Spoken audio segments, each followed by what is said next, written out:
What's going on today, guys? Aaron from Smokey Tire Barbecue. We're going to be diving back into our series of Boston butt and actually cooking this thing. Today we're going to be using a 7-pound Boston butt. If you want to, go back to the other video that we did and showed you how to trim it and season it and everything else. We're going to be using the Recteq RT-B380, and we're going to be running this pit at about 250 to 275, and then we're going to be finishing it off, and we're going to be shredding and eating it. So this is the cook portion. So let's get started.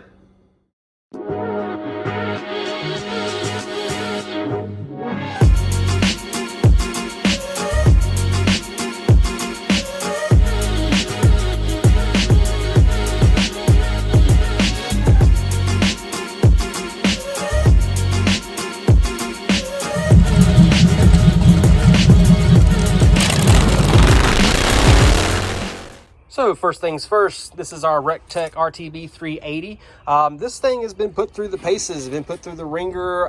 It's been well used, well seasoned.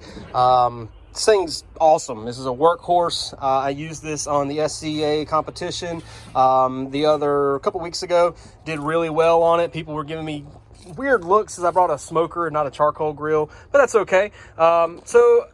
What people would typically do, they'll get their pit up to temp and then throw this thing on.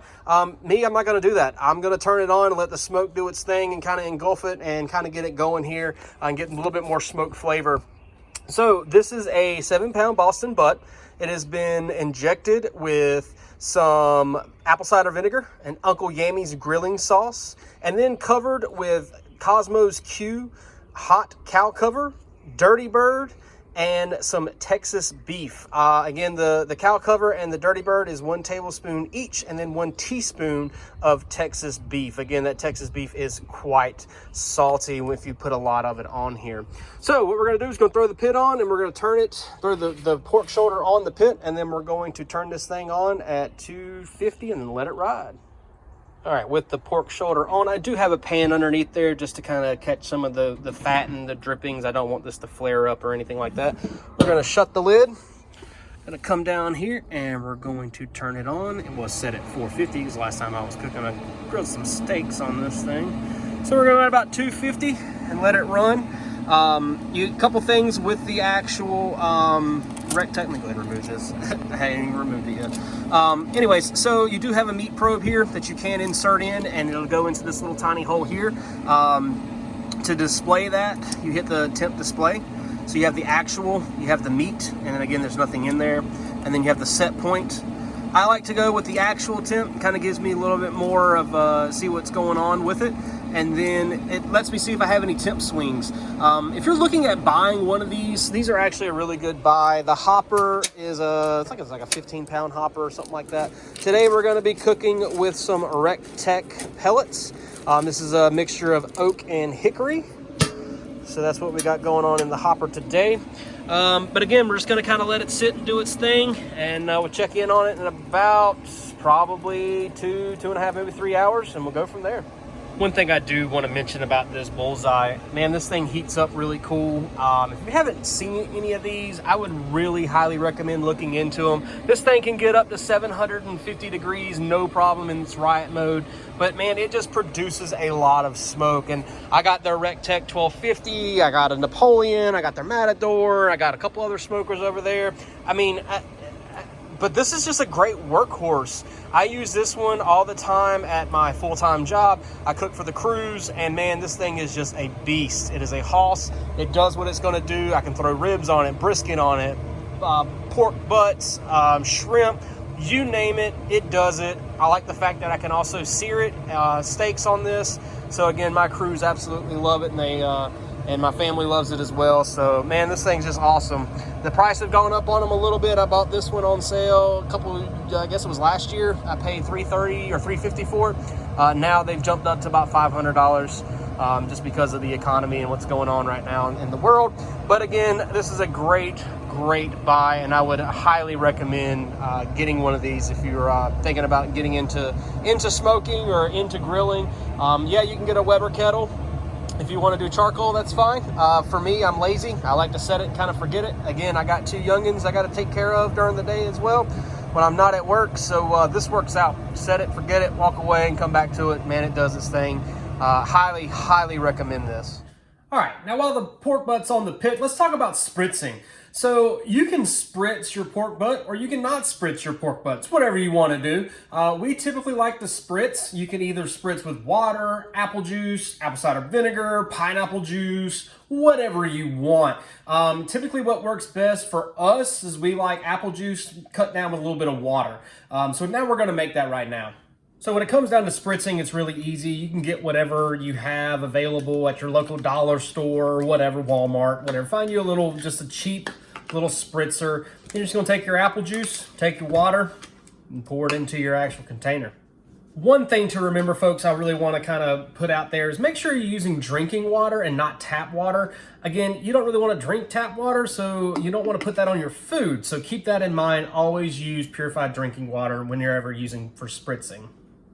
All right, so now I got my apple juice and water mixture put in the actual spray bottle. Let's tighten it down, give it a little shake, and now we're ready to go to spritz. All right, so it's been about an hour. Let's take a look and see where we're at again. This is entirely up to you if you want to spritz or not. This is right at an hour at 250. We're gonna go ahead and hit it.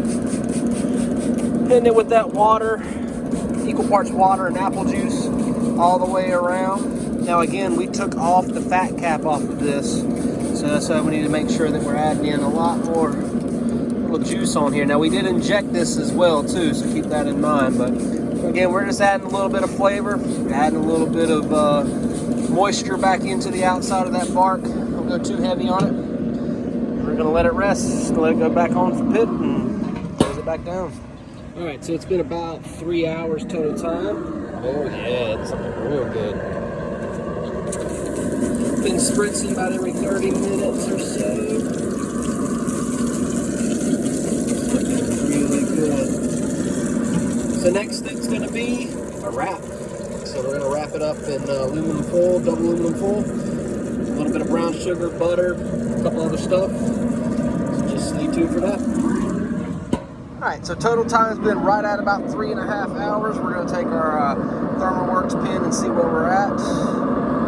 So about 163, 178, 167, about 155, 150, 155. So about 160, 165, 170 in some parts. So we're just gonna go ahead and call it. So now we're gonna wrap it. So we're gonna take it inside and turn off the smoker, because we're gonna cheat. We're gonna put this in the oven and we're gonna finish it up. So let's start wrapping. Okay, so what we're gonna do next is we're gonna put the Boston butt and we're gonna wrap it. I got two layers of aluminum foil here. I already have a layer of brown sugar and also have 3 pats of butter already laid down. So next what we're gonna do is we're gonna get our rub that we used. We're gonna sprinkle on that. A little bit more rub. Then we're gonna take that injection that we used to inject it. It's got a little bit of apple cider vinegar and that Uncle Yammy's. And then what we're gonna do next is we're just gonna pick this thing right on up and set it down on top of that butter and the brown sugar. So next what we're gonna do, we're gonna layer on brown sugar and just kind of repeat this process. So layer on some brown sugar. Kind of get it as even as you can. I mean, I understand that you won't be able to get it on all sides. Then we're gonna lay down the butter. I do this exact same thing when it comes down to my ribs. I do the exact same thing. I lay down the butter, I lay down the brown sugar, I lay down the rub, a little bit more seasoning of that rub. And then I lay down, like I said, the injection, or I lay down like a mop sauce or whatever it is. Throw that knife away, I'm done with that. Used it for the butter there. Just kind of drizzle this on. Get it all nice and good there.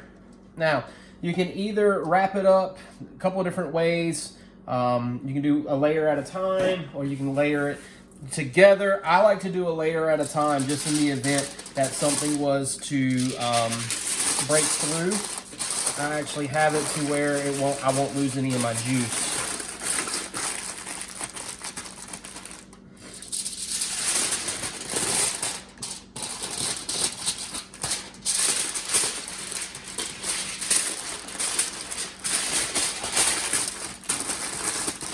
Now the goal is to wrap this thing up nice and tight so we don't lose any of that moisture and any of that juice.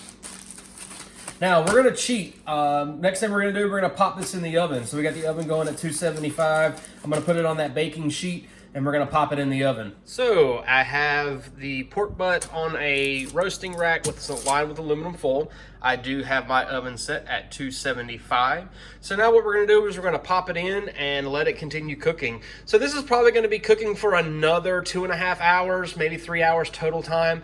I can bump this up to 300 if you'd like to cook it off a little bit faster, but we're gonna check it at about the 2-hour mark to see where we're at. So we're gonna put it in the oven at 275 and close it up.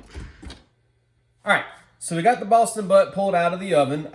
Total time from start to finish was about 6.5 hours. Now we let it rest for about an hour, so we're gonna pull it now and see where we're at here. See what we got with this bone. Should come right on out. Nice and clean, which it does. Little tip when it comes down to pulled pork. Pull only what you need. The longer that it's in this form, it'll kind of stay moist. As soon as you start kind of tearing into it, it is going to start drying out. So right now we're going to go to this money muscle here, just kind of see what we got going on. And man, it just tender, falls apart. Got a nice little jus on the bottom here, the au jus. If you wanted to, you can put your pieces in there and give it a little bit more flavor. What we're going to do is we're going to shred a couple pieces here and just kind of put them off to the side in our little pan over here. Better yet, let's just take this thing out. Oh, look at that, just falling right apart. This is just insane. Guys, which also you can do if you wanted to, you can actually, whenever you get it out of the smoker, when you pull it at 160 or 165 or 170, what you can do is you can actually just put it in your oven and just let it sit at 180 and let it sit for a couple of hours or even overnight. Man, it is probably some of the juiciest pork I've ever done. Got some nice little strands here. Got some really nice pieces here. Let's take a taste of it. Man, that's good. It's got a good flavor. It's got a little bit of heat. It's that sweet. There's some of that fat that didn't kind of render off there that we kind of missed.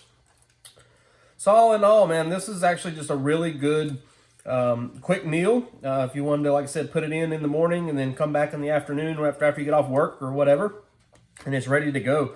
I'm actually taking this to work tomorrow, so my crews are going to be very happy.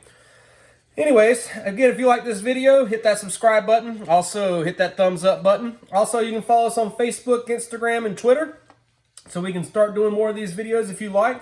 Think about doing more series on like this. We're going to do some ribs and possibly some brisket, just to kind of, maybe some chicken. I don't know, kind of figure it out here, kind of go along as we go along the way. If you do want to make this thing a little bit sweeter, I was going to say you can add some more if you have any of that liquid from your injection. You can pour it over this to give it a little bit of sauce, or again, you can just kind of leave it in here and sauce it up. Alrighty, that's going to be it's going to be good for us here, so we're going to eat. Chow down. We're hungry. Again, y'all be good. Be safe.